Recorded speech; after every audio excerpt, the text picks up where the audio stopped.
For more analysis on the situation in Sudan, let's now bring in Oluwole Ojewale, Regional Coordinator, Central Africa at Institute for Security Studies based in Dakar, Senegal. Thank you very much for joining us, Mr. Ojewale. Now, the UN has once again condemned what's happening in Sudan, especially in El-Fasher. But really, do you feel the international community, including the UN, have failed Sudanese people?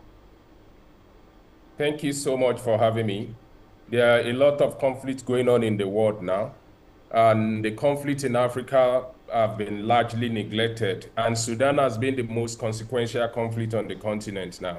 Comparatively, when you look at the international interest in Gaza and in Ukraine, compared to what is happening in Sudan, it leaves very little to desire about how the United Nations has actually handled the conflict in Sudan. I'll give you an example. When there was humanitarian concern in Gaza, they did everything, including mobilizing military equipment to get resources to the people who are in dear need of that. We've not seen such demonstration when it comes to the Sudan crisis. Rather, the United Nations has left the negotiation and all the peace-building engagement in the hand of individual nations who also have their own strategic interests. So I think it is not only the Sudanese that have been failed by this international organization, the entire continent has been failed. And then the irresponsibility extends from the United Nations even to the African Union and other regional economic communities. Well, there appears to be more in terms of statement, but very little in terms of action. Just look, we've heard from our reporter there. What needs to be done, especially now with the fall of El-Fasher to the RSF?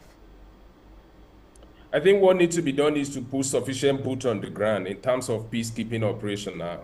That is very, very important. The unfortunate thing is that both parties, including the Sudanese army and the RSF, are both illegitimate. So it becomes a very bit difficult.